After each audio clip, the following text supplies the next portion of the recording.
অডিটিত আছা লাজৰে নাম ৰঙীন পলাশ প্ৰেমৰে নাম যে আকাশ ক্লাছ 6ৰ ষ্টুডেণ্ট পত্ৰ তুমি নিলিখা ওলা অসমৰ সংগীত ক্ষেত্ৰলৈ এগৰাকী প্ৰতিভাধৰ শিল্পী আহি আছে চুলি তোৰ পকালি পাতবোৰ খৰালি পৰৰ ঘৰে ঘৰে নাম গুণ গাইছে তো কিবা যেটো সাকসেসটো কি যে 1% talent 1% talent and 99% hard work जो लौट के घर ना आए जो लौट के घर ना आए मैं बॉलीवुडर सिंगर्सर गीत सुनी बहुत ভাল পাওঁ बताए हुनर तूने सीखा कहाँ से निगाहों में जादू चलाना আগতে ভাবিছিলোঁ মানে মা দেউতাৰ নিচিনা ডক্টৰ হ'ম বুলি তোমাৰে লিহিৰি মনৰে বাতৰি মনতে পালো কম ডেমক্ৰেসি লাইফৰ ষ্টুডিঅ'লৈ আজি আমি এগৰাকী প্ৰতিভাশালী কণমানি শিল্পীক আমন্ত্ৰণ কৰি আনিছোঁ তেওঁ 6ষ্ঠ শ্ৰেণী ক্লাছ 6ৰ ষ্টুডেণ্ট দিল্লী পাব্লিক স্কুল আৰু তেওঁ হ'ল অডিটিত আছে আমাৰ লগত আছে আজি অডিটিয়ে সংগীতৰ কথা ক'ব গান শুনাব আৰু এই সংগীত মধুৰ আমাৰ এই অনুষ্ঠানটো আপোনালোকে উপভোগ কৰিব লাগিব কাৰণ অডিটিয়ে এনেধৰণৰ গীত কিছুমান শিকি আহিছে বা শিকি আছে যিবোৰ গীত আমাৰ শিল্পীসকলে শিকা উচিত আৰু সংগীতৰ যিসকল শ্ৰেষ্ঠ ব্যক্তিত্ব তেওঁলোকে এই গীতবোৰৰ কথাকে কয় আহক আমি শুদ্ধ সংগীতৰ কাষলৈ যাওঁ এই আমাৰ মৰমৰ অডিটি স্বাগতম জনাইছোঁ আচ্ছা তুমি প্ৰথম এইটো কথা জানো গীত তুমি কেতিয়াৰ পৰা গাবলৈ আৰম্ভ কৰিছা বা গাই আছা হয় মই 4 বছৰ বয়সৰ পৰা মই মোৰ সংগীতৰ যাত্ৰা আৰম্ভ কৰিছা 4 বছৰ বয়সতে আচ্ছা প্ৰথম ক'ত শিকিছিলা তুমি প্ৰথম মোক মায়ে শিকাইছিলে মা তোমাৰ মানে মিউজিকৰ লগত জড়িত মানে মায়ে গান শুনি ভাল পায় আচ্ছা তো আৰম্ভণিটো যেনেকৈ নহওক তাৰপিছতো গ্ৰামেটিকেল আহি যায় আহি যায় আৰু এতিয়া আমাৰ অডিটিয়ে ক'ত শিকি আছে এই কথাও আমি অৱগত কৰিম কাৰণ তেওঁ বৰ্তমান এগৰাকী অতি অসমৰ প্ৰতিভাশালী এগৰাকী শিল্পীৰ ওচৰত শিকি আছে তাৰ পূৰ্বে আমি অনুষ্ঠানটো আৰম্ভ কৰোঁ এটি তেওঁৰ সুন্দৰ গীতেৰে প্ৰথম আমি কোনটো গীত তোমাৰ পৰা আমি শুনিবলৈ পাম হয় প্ৰথমতে মই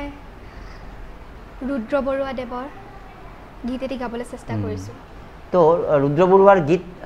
কেতিয়াৰ পৰা তুমি শিকি আহিছা আগৰ পৰা শিকি আহিছোঁ পকা ধানৰ মাজে মাজে সৰু সৰু আজি যিটো গীত গাবা উইথ মিউজিক গাবা তোমালোকে এগৰাকীও শিল্পী আছে তথাপি মিউজিক নোহোৱাকৈ এনেই এক লাইন এটা গাই দি আছোঁ চাওঁ গীতটো সেই যিটো গীত তুমি গাবা ৰুদ্ৰ বৰুৱা গীতটো হয় ৰাজে তো কি পায় চুলি তোৰ পকালি তাতবোৰ খৰালি পৰৰ ঘৰে ঘৰে নাম গুণ গাইছে তো কি পায় সুন্দৰ আহক আমি অডিটিৰ কণ্ঠৰ এই গীতটো উইথ মিউজিক মহানন্দ দাস উজ্জ্বল কেইবাগৰাকীও শিল্পী আছে আকৰ্ষণীয় গীত আচলতে আৰু এই কথাটোৱে আমাক আকৰ্ষিত কৰিছে যে তেওঁ 6ষ্ঠ শ্ৰেণীৰ ছাত্ৰী তাকে ইংলিছ মিডিয়ামক কোৱা হয় যে অসমীয়া গীত বা এই গীতবিলাকৰ সম্পৰ্ক নাই কিন্তু অডিটিত আছে এই কথাটো ভুল বুলি প্ৰমাণ কৰিছে আহক গীতটো আমি উপভোগ কৰোঁ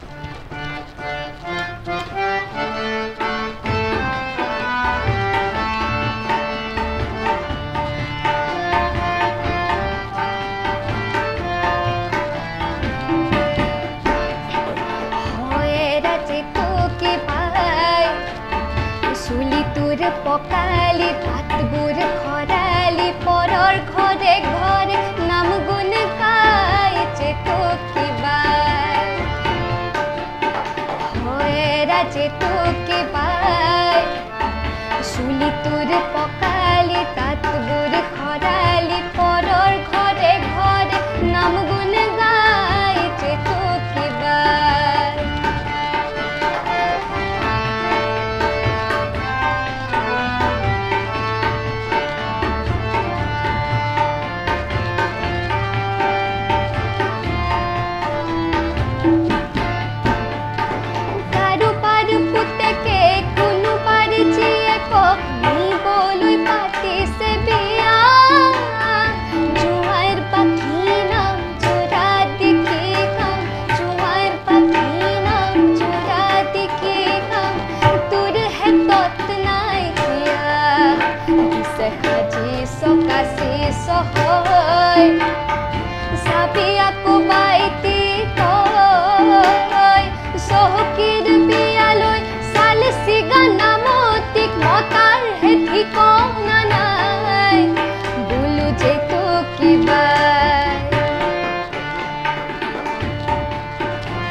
ৰুদ্ৰ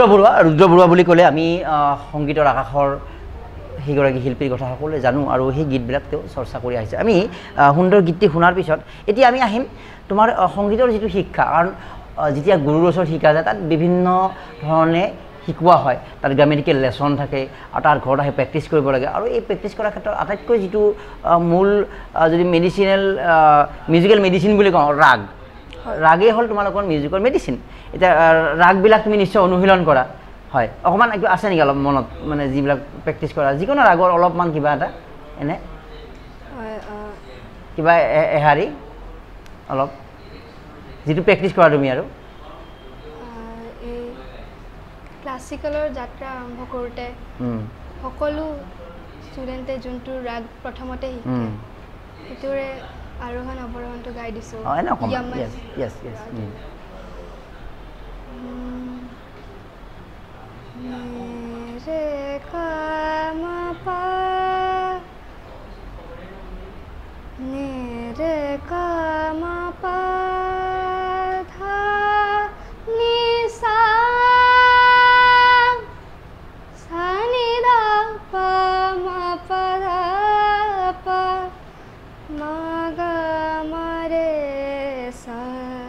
হ'ব সুন্দৰ আচ্ছা তুমি যেহেতু ক্লাছ 6 দিল্লী পাব্লিক স্কুলৰ ছাত্ৰী আৰু দিল্লী পাব্লিক স্কুলৰ বা এই বিদ্যালয়বিলাকৰ কেনেকুৱা পঢ়াৰ বুজা আমি অৱগত হওঁ তাৰপিছত তুমি সংগীতৰ যিটো তালমিলটো কেনেকৈ ৰাখি আছা তুমি মানে যে টাইমটো কেনেকৈ তুমি মিলাই আছা হয় মই ভাবোঁ যে সদায় ৰিয়াজ কৰিব লাগে 1 ঘণ্টা এটলিষ্ট ৰিয়াজ কৰিব লাগে মই যেতিয়া সময় পাওঁ মিলাই লোৱা আচ্ছা তুমি ৰাতিপুৱা স্কুলত যাবলৈ হ'লে কিমানমান বজাৰ পৰা ৰেডি হ'ব লাগে 6 বজাৰ পৰা স্কুল কেতিয়া যোৱা 7 বজাত যোৱা তাৰপৰা আহি তোমাৰ 3-4টা বাজি যায় অকণমান ৰেষ্ট ল'ব লাগে পঢ়াটো আৰু হোমৱৰ্ক থাকে ডেইলি তোমাৰ তো তাতে প্ৰেক্টিছ কোনখিনি সময়ত কৰা হয় তোমাৰ পুৱাৰ ভাগতটো অসুবিধা হয় ইমান অসুবিধা নহয় মানে কাপোৰ চাপোৰ পিন্ধি থাকোঁতে তাতো আচ্ছা মানুহৰ মন থাকিলে হৈ যায় ন নোটকেইটা লগাই থাকিলে তাতে অকণমান অলপ হ'লেও মানে হৈ যায় আৰু ভালকৈ আধা ঘণ্টা 1 ঘণ্টা সময় সন্ধিয়া কৰা হয় এতিয়া আমি আহোঁ তুমি য'ত সংগীত শিকি আছা সেইখিনি কথা অৱগত হওঁ তোমাৰ গুৰুৰ ক'ত শিকি আছা তুমি এতিয়া আৰু কিমান দিন ধৰি তেওঁৰ ওচৰত তুমি এইটো সংগীতৰ শিক্ষা লৈ আছা হয় মই গান প্ৰশান্ত ৰাজখোৱা ছাৰ তাত শিকোঁ আৰু ক্লাছিকেল নিত্যানন্দ ডেকা ছাৰ তাত শিকি আছোঁ মানে দুইটা শিকি আছা মানে সপ্তাহত ক'ত কিমান দিন কেনেকৈ মিলাই লোৱা হয় মানে সপ্তাহত এবাৰ দুইগৰাকী শিকি আছা আৰু প্ৰশান্ত ৰাজখোৱা আৰু নিত্যানন্দ ডেকা আৰু দুইগৰাকীৰ লগত শিকি বা গুৰুৰ ওচৰত শিকি সেইখিনি বস্তু তুমি নিজে অনুভৱ কৰিছা যে সংগীতটো এনেকুৱা বিষয় ঠিক আছে আমি আৰু 2-এটা প্ৰশ্ন থাকিব আমি বেছি জটিল প্ৰশ্ন নকৰোঁ কাৰণ তেওঁলোকৰ উদীয়মানসকলৰ যিখিনি কণ্ঠ এই কণ্ঠই আমাৰ বাবে আচলতে যিটো আমাৰ প্ৰকৃত পৰীক্ষা আচলতে তেওঁলোকৰ বা প্ৰকৃত যিটো পাৰফৰ্মেঞ্চ বা প্ৰমাণ আচলতে তেন্তে আহক আমি আন এটা গীতলৈ যাম কোনটো গীত এবাৰ আমি পাম তোমাৰ পৰা এইবাৰ মই জে.পি. দাস ছাৰে সুৰ কৰা আৰু নিৰ্মল প্ৰভা বৰদলৈ মেমে লিখা লাজৰে নাম গীতটি গাবলৈ চেষ্টা কৰিছোঁ সুন্দৰ আহক তেনেহ'লে আমি অদিতি দাসৰ কণ্ঠৰ আন এটা অতি মন পৰশা গীত বাৰে বাৰে এই কথাটো কৈছোঁ সংগীতৰ বিভিন্ন আলোচনাৰ সময়ত বা বিভিন্ন টক শ্ব'ত বা জ্যেষ্ঠ শিল্পীসকলে বহু সময়ত আক্ষেপ কৰে আমাৰ আগতে বা বিভিন্ন পৰ্যায়ত যে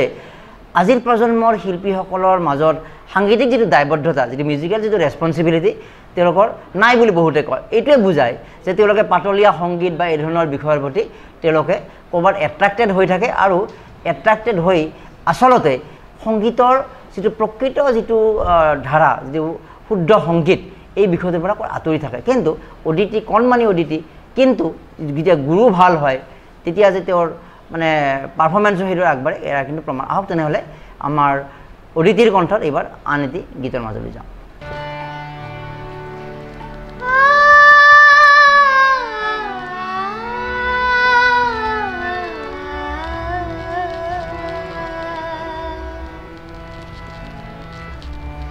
লাজৰে নাম ৰঙীন পলাশ প্ৰেমৰে নাম যে আকাশ বিৰহৰে নাম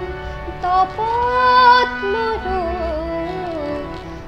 মৰমৰ নাম সুবাস মৰমৰ নাম সুবাস লাজৰে নাম ৰঙীন কলা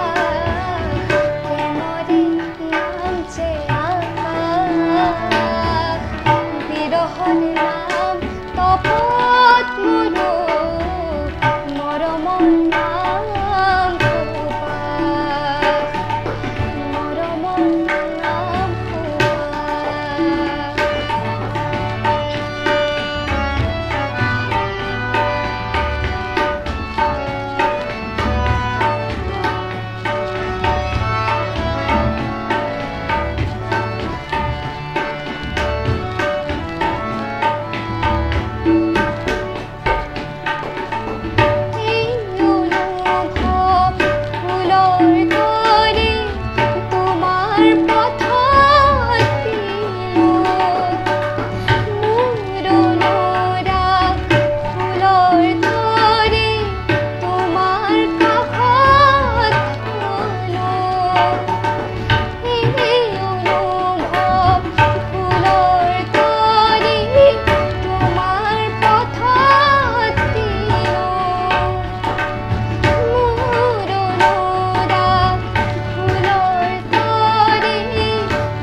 এটি সুন্দৰ গীত আৰু সুন্দৰভাৱে আয়ত্ত কৰিছে আটাইতকৈ ডাঙৰ কথা ক্লাছ 6 ৰ 6ষ্ঠ শ্ৰেণীৰ ছাত্ৰী কিন্তু তেওঁৰ ভইচৰ যিটো মেচিউৰিটি অতি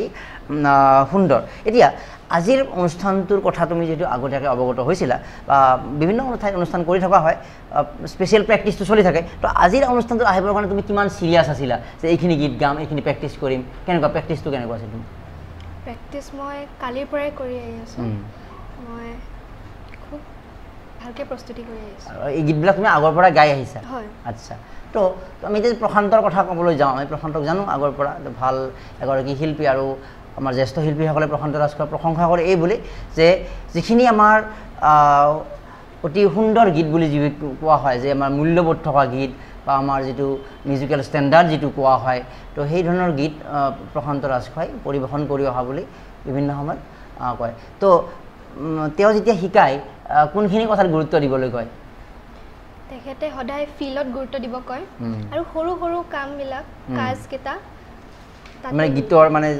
য'ৰ পৰা গীতটো মানে আৰু অধিক আকৰ্ষণীয় হ'ব পাৰে মানে কাৰণ নৰ্মেল গীত এটাতো সকলোৱে গাই দিব পাৰে কিন্তু গীতৰ ভিতৰৰ কথা কিছুমান অতি গুৰুত্বপূৰ্ণ এতিয়া তেনেহ'লে আমি যিহেতু আজি গীতে শুনিম কেইবাটাও এইবাৰ কোনটো গীত থাকিব এইবাৰ মই তুলিকা সেনাপতি মেমে কোৱা নিৰ্মল প্ৰভা বৰদলৈ মেমে লিখা আৰু জিতেন দেৱ ছাৰে সুৰ কৰা সন্ধিয়াৰ আকাশত গীতটি গাবলৈ চেষ্টা কৰিছোঁ তো ইমানখিনি যে গীতটোতো ভাল বাচিছে লগতে কোনে লিখিছে কোনে সুৰ কৰিছে এইবিলাকখিনি কথাওতো মনোযোগ দিছে গতিকে আজিৰ অনুষ্ঠানটোৰ পৰা মই আশা কৰাতকৈ বহুত ভাল হ'ব আৰু বিশেষকৈ এগৰাকী নৱপ্ৰজন্মতকৈও যেন এটা কনিষ্ঠ শিল্পী আচলতে তো তেনেকুৱা শিল্পী এগৰাকীৰ পৰা এইখিনি যিটো দায়বদ্ধতা সহকাৰে ভাল গীত চিলেকশ্যন কৰা লগতে সেই গীতৰ ভিতৰৰ যিখিনি কথা জানিবলৈ প্ৰয়াস কৰা এইটো কিন্তু আমাৰ বাবে মেছেজ আমি কেৱল এটা অনুষ্ঠান তেওঁৰ প্ৰচাৰৰ কাৰণে নকৰোঁ বা সেই শিল্পীগৰাকীৰ কাৰণে আমি এটা মেছেজ দিব চেষ্টা কৰোঁ যে তেওঁ কেনেকৈ আগবাঢ়িছে এইটো যাতে দহগৰাকীয়ে অকণমান নিজৰ যিটো মিউজিকেল জাৰ্ণিত এপ্লাই কৰে অভিভাৱকসকলে যাতে কথাবিলাক অকণমান মনোযোগ দিবলৈ চেষ্টা কৰে আহক তেনেহ'লে আমি অদিতিৰ কণ্ঠত এই গীতটো এবাৰ উপভোগ কৰি লওঁ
আৰু সুন্দৰ গীত তুমি গাবলৈ চেষ্টা কৰিছা। এতিয়া তোমাৰ পঢ়া পাতিৰ কথা অকণমান অৱগত হওঁ। দিল্লী পাব্লিক স্কুলত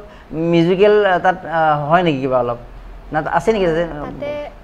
সুবিধা? হবি বুলি বস্তু এটা থাকে, আচ্ছা, তাতে মানে এভৰি উইক হবি ক্লাছ এটা হয়। আচ্ছা, যাৰ যিটো মানে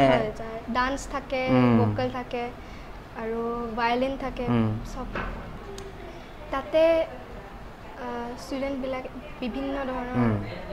হবি চুজ কৰিব পাৰে। মই গিটাৰ লৈছোঁ। তুমি গিটাৰো বজোৱা নেকি? হয়, মই গিটাৰ। এখন গিটাৰ আছে কিন্তু পাৰা হৈছেনে অলপ বজাব? হয় নেকি? আজি নবজোৱা ন? ঠিক আছে, কেতিয়াবা মাতিম বাৰু। তো তাত মানে গিটাৰ শিকি আছা স্কুলত? গিটাৰখন কেনেকুৱা মানে কণ্ঠ সংগীতটো শিকি যেনেকুৱা লাগে সেইটো এটা পাৰ্টে আৰু মানে মনোযোগ দিলে চব পাৰি আৰু ন? আচ্ছা আচ্ছা, ঠিকে ঠিকে। আৰু তাত মানে পাৰফৰ্মেঞ্চ হয় নে কেতিয়াবা মানে গিটাৰ বুলি কোৱা নাই, এনে কণ্ঠ সংগীতৰ পাৰফৰ্মেঞ্চ বা এনেকুৱা কিবা? এছেম্বলিত সদায় পাৰফৰ্মেঞ্চ হয় আৰু বাকী ছ'ল' ছং কম্পিটিশ্যন,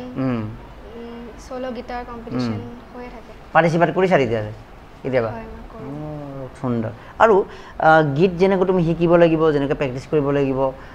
লগতে সেনেকৈ শুনিব লাগিব, যিটো অবজাৰ্ভেশ্যন তাৰ পৰা আহি যায়। আৰু অবজাৰ্ভেশ্যনৰ জৰিয়তে কাৰণ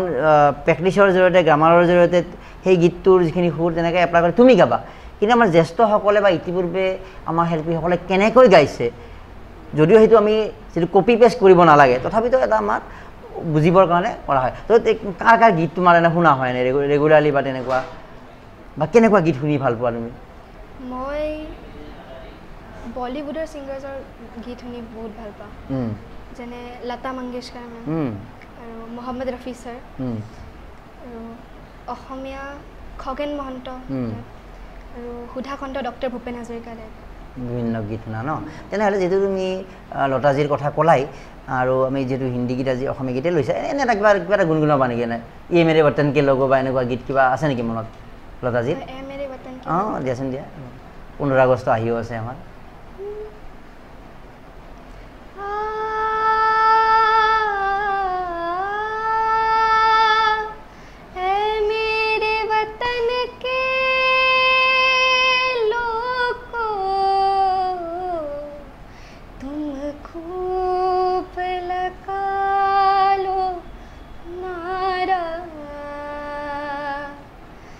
शुभ दिन है हम सबका, लहरा लो तिरंगा प्यारा, पर मत भूलो सीमा पर वीरों ने है प्राण गवाए, कुछ याद उन्हें भी कर लो, कुछ याद उन्हें भी कर लो, जो लौट के घर ना आए, जो लौट के घर ना आए। তুমি এইটোতো এইদিনৰ ভিতৰত এই গীতটো গোৱা নাছিলা? নাই, বহুত দিন আগতে গাইছিলা। তুমি ইমান মনোযোগেৰে ইমান ভেৰিয়েশ্যন দিছে, মইতো মিউজিকৰ ইমান নলেজ নাই আমাৰ, শুনি শুনি অকণমান জানা হৈছোঁ আৰু। তো যিখিনি ভেৰিয়েশ্যন দিছে ইমান মনোযোগেৰে গাইছা, অতি তোমাৰ প্ৰশংসনীয় আচলতে গীতৰ চিলেকশ্যনটো। আৰু তোমাৰ ভইচটো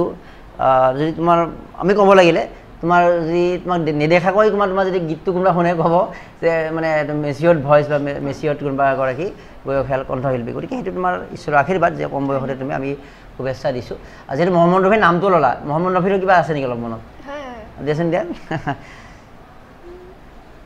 মই এতিয়া মহম্মদ ৰফি ছাৰ আৰু আশা ভোছলে মেমে গোৱা কাশ্মীৰ কি কলি দিয়াচোন দিয়া, ভাল লাগিব।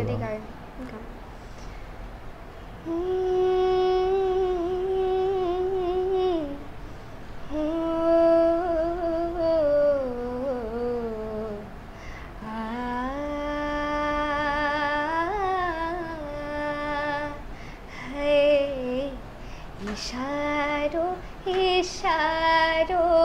में दिल लेने वाले बता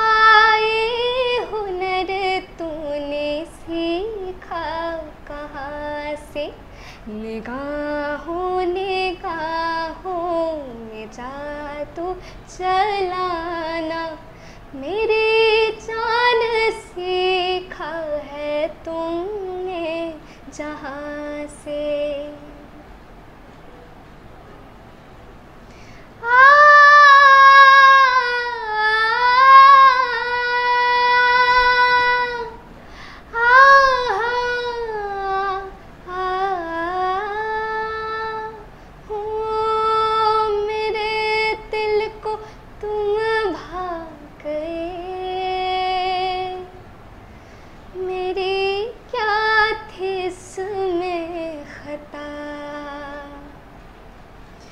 मुझे जिसने तड़पा दिया यही थी वो सालिमता यही थी वो सालिमता ইমান মনতো আছে তোমাৰ পঢ়াৰ আচ্ছা তুমি পঢ়াৰ ক্ষেত্ৰত লক্ষ্য কিবা ক্লাছ 6ত আৰু ইমান লক্ষ্যৰ কথা অহা নাই এতিয়া তথাপিতো কিবা হৈছে নেকি তেনেকুৱা ডিচিশ্যন যে এনেকুৱা হ'ম বা সংগীতটো তুমি চিৰিয়াছলি লৈছা কাৰণ দুগৰাকী গুৰুৰ ওচৰত শিকি আছা তাতো গীটাৰ কৰিছা আৰু তোমাৰ যিখিনি মই দেখিলোঁ স্মৃতিশক্তি পঢ়াটো তুমি নিশ্চয় ভালেই হ'বা আৰু DPSত পঢ়ি আছা তো কেনেকুৱা তোমাৰ লক্ষ্যখিনি কিবা যে মই এই সংগীতো লৈ যাম পঢ়াটো আগবঢ়াই লৈ যাম এতিয়ালৈকে এনেকুৱা নাই হোৱা নাই কিন্তু হ'ব আৰু তুমি আগতে ভাবিছিলোঁ মানে মা দেউতাৰ নিচিনা ডক্টৰ হ'ম বুলি নাই আচ্ছা আচ্ছা আচ্ছা তেনে তাতে ইয়াতকৈ তুমি ওপৰত যাবা তেনেহ'লে ভালেই হ'ব তেনেহ'লে এয়া হ'ল অদিতি আৰু অদিতিৰ প্ৰতিভা হয়তো আমি আজি এটা ভৱিষ্যতবাণী কৰি থ'লোঁ যে তেওঁ যিখিনি এটা মেচিয়ৰিটি দেখুৱাইছে মই সেইটোৱে আচৰিত পাইছোঁ আচলতে মই ইমান আশা কৰা নাছিলোঁ যে ক্লাছ 6ৰ এগৰাকী ছাত্ৰী আৰু তেওঁ এইখিনি মেচিয়ৰিটিৰে গীতৰ চিলেকশ্যন কৰিব যি গাব কৈছোঁ সেই কথাটো লগে লগে কোনো তাত হেজিটেশ্যন নকৰাকৈ ইমান পঢ়াৰ ব্যস্ততাটো থাকে প্ৰেক্টিছ কৰি নোহোৱা গানো গোটেও সুন্দৰভাৱে গাব পাৰিছে আৰু এইটো হ'ল আচ্ছা তুমি সংগীতটোৰ প্ৰতি সেই ফিল এটা কৰা নেকি যে মোৰ দিনটো ক্লাছ কৰি বা বিভিন্ন মানে প্ৰিয় খাদ্যটো খাই মই যিখিনি শান্তি পাওঁ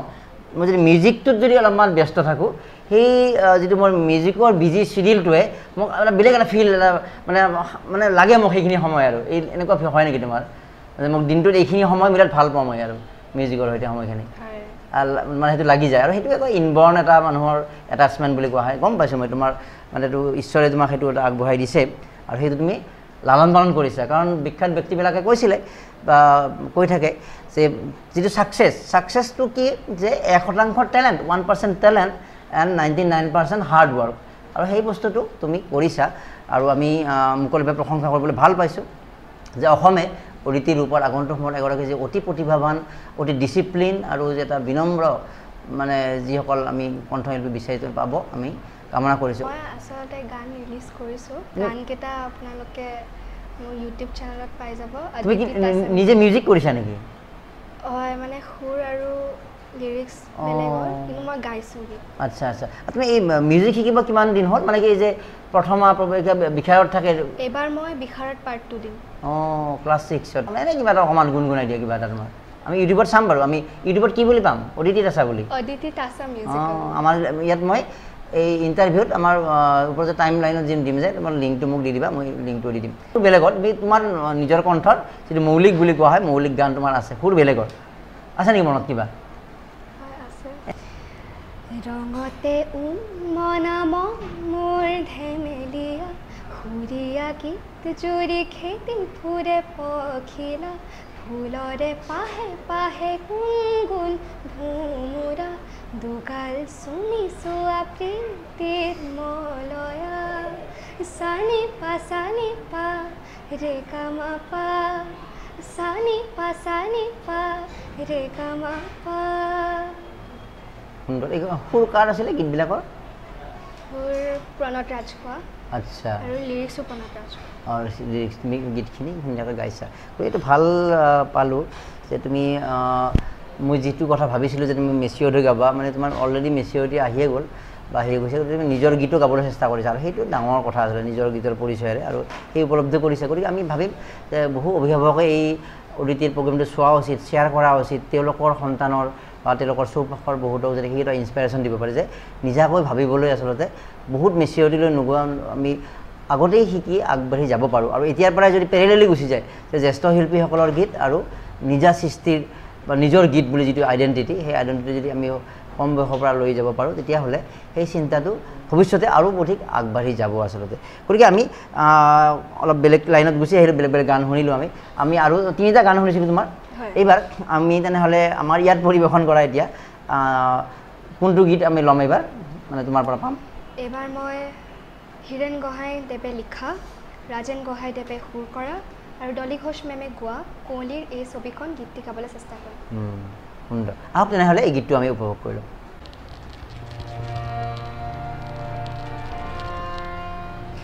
কুঁৱলীৰ এই ছবিখন সপোনৰ মিঠাই পাহাৰ পাতৰ নামনি সুগভীৰ সৰল বননি হাহুনে হাহু হৈ ওলমি ৰৈ সপোনৰ মিঠাই কুঁৱলীৰ এই ছবিখন সপোনৰ মিঠাই পাহাৰ পাতৰ নামনি সুগভীৰ সৰল বননি হাহুনে হাহু হৈ ওলমি ৰৈ সপোনৰ মিঠাই কুঁৱলীৰ এই ছবিখন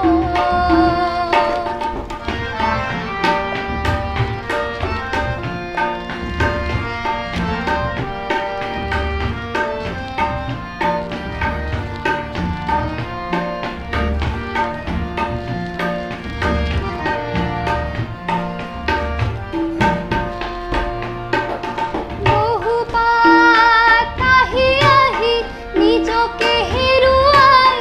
লাগে কিয় ভাল স্মৃতিৰ আমনি ঘন কুঁৱলীয়ে কৰে মায়াজাল বহুপাত আহি আহি নিজকে হেৰুৱাই লাগে কিয় ভাল স্মৃতিৰ আমনি ঘন কুঁৱলীয়ে কৰে মায়াজাল অধৰত খেলি যায় লুকাই লুকাই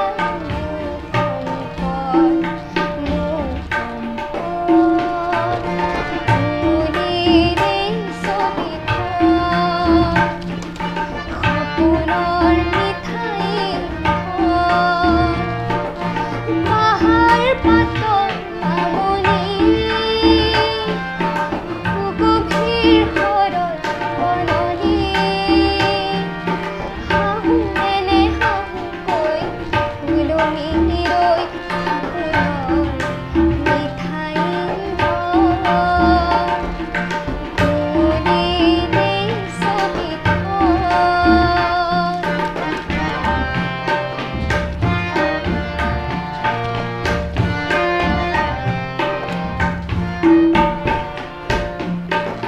ছয়া ময়া কুঁৱলী প্ৰথম তোমাৰ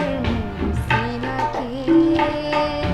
মনত পৰেনে সেই শীতৰ সন্ধিয়া অতি সুধা দিছিলা যে বুকুত পিন্ধি ছয়া ময়া কুঁৱলী প্ৰথম তোমাৰ চিনাকি মনত পৰেনে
অদিতিক আমি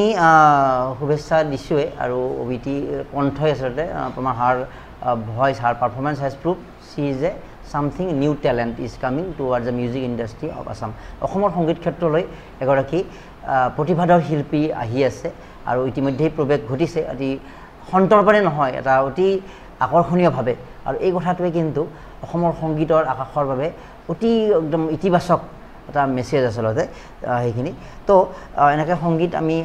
আগবাঢ়ি যাব লাগিব আৰু লগতে বলিউডৰ সংগীত বা বিভিন্ন সংগীতো তুমি শুনি আছা ইতিমধ্যে ক'লাম আৰু পঢ়া পাতি দুইটা সমান্তৰালভাৱে নিয়ততে একো যিটো পেৰেলেলি কোৱা হয় যে পঢ়া বা এইটো মানে গীত গাই থাকিলে বা কিবা এটা যদি আদাৰ হবিত থাকে সেই পঢ়াটো একো ক্ষতিৰ কথা নাহে ইয়াতে লছ যিটো কোৱা হয় পঢ়াত মানে আগৰ পৰাই ভাল সেইকাৰণে মই কেতিয়াও চিন্তা কৰিব লগা আচ্ছা আচ্ছা মানে পঢ়া গান দুইটা বা তুমিতো ভালে জানিবাই বাকী সকলেও যদি গান বা পঢ়া শুনা কৰে মানে পঢ়াৰ ক্ষেত্ৰত গানটো এটা ইনস্পাইৰেশ্যনে হয় নেকি মানে এটা কাৰণ মিউজিক থেৰাপি আমি জানো এই মিউজিকেল থেৰাপি এটা বিষয় গতিকে বাকী সকলকো তুমি নিশ্চয় ক'বা যে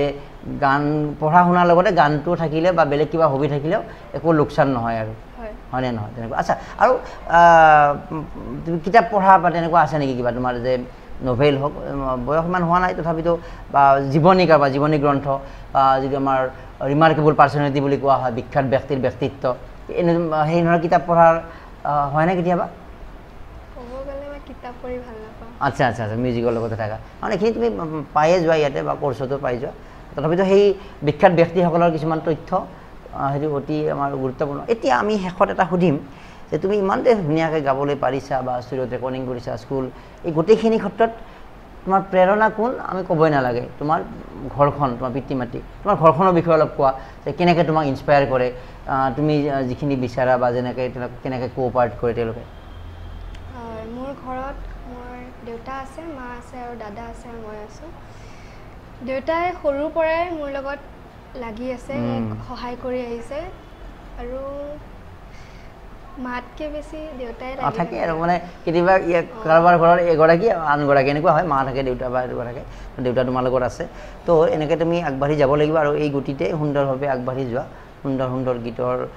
উপহাৰ দি যোৱা সেইটোৱে আমি কামনা কৰিম বহু বেছি জটিলকৈ নাযাওঁ আৰু শেষত এটা গীত আছে আৰু এইবাৰ কোনটো গীত আমি ল'ম শেষত হয় শেষত মই জয়ন্ত হাজৰিকাদেৱে সুৰ কৰা আৰু গোৱা তেখেতৰ লগতে নীলিমা খাতুন মেমে গোৱা আৰু নিৰ্মল প্ৰভা বৰদলৈ মেমে লিখা মোৰে দুচকুলে গীতটি গাবলৈ চেষ্টা কৰিছোঁ তুমি এই গীতকেইটাৰ মাজত ভূপেন্দাৰ গীতটো লোৱা হোৱা নাছিল ন লৈছিলা নেকি জানাতো তুমি নেকি গতিকে যিহেতু আমি এইটো কথা আমি এডভাইচ নিদিওঁ তুমি ইমান ধুনীয়া গীত গাইছাই অলৰেডি আৰু ডক্টৰ ভূপেন হাজৰিকা যিটো আমাৰ স্বনামধন্য শিল্পী মানে যদি যিমান দূৰ পচিবল হয় তোমাৰ বিভিন্ন মঞ্চতে হওক বা এটা ক'ৰবাত ৰাখিলে মানে তেওঁৰ প্ৰতি এটা ট্ৰিবিউট দিয়াৰ নিচিনা হয় কাৰণ তেওঁলোক আমাৰ সংগীতৰ আদিগুৰু যেনেকৈ আমি কিন্তু অকেজনলৈ গোৱা যায় আজি ধৰক তোমাৰ চিলেকশ্যনটো অলপ বেলেগ তথাপিতো আমি জয়ন্ত হাজৰিকাৰ গীতটোলৈ যোৱাৰ পূৰ্বে ভূপেন্দাৰ কিবা এটা গীত এনেই অলপ দিয়াচোন আমাৰ আগবঢ়াই দিয়া অলপ তুমি ইমান ভালকৈ গাই আছা যেতিয়া তোমাৰ আমাৰ এক্সপেক্টেশ্যনটো বাঢ়ি গৈছে মই সুধাকণ্ঠ ডক্টৰ ভূপেন হাজৰিকাদেৱৰ তোমাৰ দেখো নাম পত্ৰ লেখা গীতটি গাবলৈ চেষ্টা কৰিছোঁ তোমাৰ দেখো নাম পত্ৰ লেখা পত্ৰ তুমি নিলিখা ওলা হয়তো মোৰ পুৰণা ঠিকনা তোমাৰ মনত নাই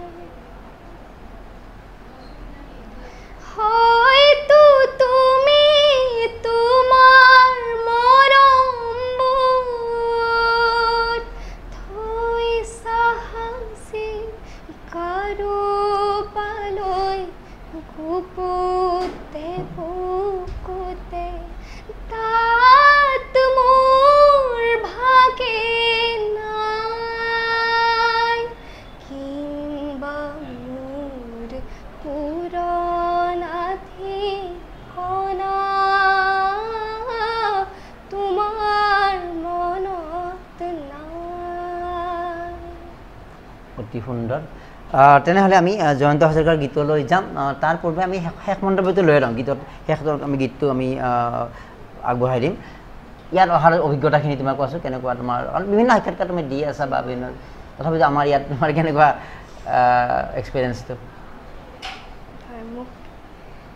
ইয়াত গোৱাৰ সুযোগ দিয়াৰ বাবে মই ডেম'ক্ৰেচি লাইভৰ সকলো কৰ্মকৰ্তাক ধন্যবাদ জনাইছোঁ আৰু ইয়াত আহি মোক খুবেই ভাল লাগিছে সুন্দৰ সুন্দৰ আৰু মই নিজেও আমি বহু বছৰ ধৰি বিষয়ত জড়িত মই নিজে নিউজ লাইভ চেনেলত ৰাতিপুৱা যিটো ব্ৰেকফাষ্ট মই প্ৰডিউচাৰ আছিলোঁ অসমৰ বহু হাজাৰ হাজাৰ শিল্পীক মই লগ পাইছিলোঁ কিন্তু আজি ইমান কম বয়সত এনেকুৱা মানে মুখতে কৈছোঁ তোমাৰ পিতৃও আছে বাৰু আমাৰ বিহাইণ্ড দ্য কেমেৰা গতিকে তুমি সুন্দৰভাৱে আগবাঢ়ি যোৱা আৰু তোমাৰ বিনম্ৰতাটো আছে সেইটো অতি গুৰুত্বপূৰ্ণ কাৰণ শিল্পী হোৱাৰ আগতে এগৰাকী ভাল মানুহ এই বস্তুটো অতি গুৰুত্বপূৰ্ণ তোমাৰ মাজত তুমি দেখা পাইছোঁ আমি বহু আশা কৰিম আগলৈকে আৰু আমিও প্ৰতিশ্ৰুতি দিছোঁ আমাৰ বিভিন্ন ইভেণ্ট বা বিভিন্ন কাৰ্যসূচী আৰু বহুত ডাঙৰ ডাঙৰ প্লেন কিছুমান কৰা হৈছে নিশ্চিতভাৱে আগলৈকে আমি অডিটিক মনত ৰাখিম আৰু লগতে অডিটি এটা আমাৰ মিউজিকৰ ব্ৰেণ্ড হওক সেই আশাটো হওক যেনেকৈ আজি মানে নোহোৱা কথা এটা হোৱাৰ সম্ভাৱনা সদায় থাকিছে যেনেকৈ ৰিয়ান পৰাগে কালি 77 ইয়াৰ্ছৰ অসমৰ ক্ৰিকেটৰ ইতিহাসত প্ৰথমবাৰৰ বাবে ইণ্ডিয়ান টিমৰ ক্ৰেক কৰিলে যে বহুতে কোৱা হয় যে নতুন এই কম বয়সত বা আজিকালি শিল্পীসকলে এনেকুৱা গীত নাগায় মোক নাগায় তো অডিটিৰ পৰা সেই আৰম্ভণিটো হ'ব পাৰে বা আমি নজনাকৈ থকা আৰু বহু অডিটি থাকিব পাৰে আমি যিটো অডিটিক দেখিছোঁ গতিকে আমি শুভেচ্ছা দিছোঁ আৰু আপোনালোকেও অডিটিৰ যিটো মাইণ্ডছেট তাই কেনেকুৱা গাইছে কি গাইছে এইটোতো মিউজিকেলি জাজ হ'ব আমিতো শুনি ভাল পাইছোঁ তো এই যিটো মাইণ্ডছেট এটা কৰিছে আৰু ইয়াত পৰিয়ালটোৰ নিশ্চয় সেই অৰিহণা আছে যে কোনখিনি গীতেৰে তেওঁ আগবাঢ়ি যোৱা উচিত আমি কোৱা নাই যে মিউজিকেল আধুনিক গীত মডাৰ্ণ চং বা এই অকণমান আইটেম চং কৰবাত নালাগিব কিন্তু ক'ৰবাত এটা দুটা কিন্তু মূল ভেটিটো সদায় আৰু কম বয়সত থাকোঁতে এই আপকামিং পৰ্যায়ৰ যি গ্ৰয়িং পৰ্যায়ত এই গীত শিকিলে তেওঁৰ যিটো মাইণ্ডছেট মানসিকতা সুন্দৰভাৱে আগবাঢ়ে আৰু পৰৱৰ্তী সময়ত সকলো গীত গাবলৈ সক্ষম হয় তো ঠিক আছে এইদৰে তুমি আগবাঢ়ি যাবা আৰু আমি শুভেচ্ছা জ্ঞাপন কৰিছোঁ আমাৰ ষ্টুডিঅ'লৈকে আহিলা আৰু শেষত জয়ন্ত হাজৰিকাৰ এটি সুন্দৰ গীত অদিতিৰ কণ্ঠত আগবঢ়াই আমাৰ এই ডেম'ক্ৰেচি লাইভৰ বিশেষ অনুষ্ঠানৰ পৰা বিদায় লৈছোঁ আৰু অদিতিলৈ আমাৰ বহু মৰম যাচিছোঁ আৰু অদিতিৰ ৰূপত অসমে আগন্তুক সময়ত এগৰাকী অতি প্ৰতিভাশালী আৰু দায়বদ্ধতাৰে আগবঢ়া শিল্পী লাভ কৰিব তেওঁ বহুতৰ বাবে আদৰ্শ হ'ব বহুতৰ বাবে উৎসাহ হ'ব তাকে কামনা কৰিছোঁ অনুষ্ঠানৰ পৰা বিদায় লৈছোঁ আৰু বিদায় লোৱাৰ আগতে আগবঢ়াইছোঁ অদিতিৰ কণ্ঠৰ এটি সুন্দৰ গীত মোৰে তু চকুলে চোৱা খনে খনে পাইছা জানো মোৰ মন তোমাৰে লিখিৰি মনৰে বাতৰি ইমানতে পালো কম কি যাদু কৰিলা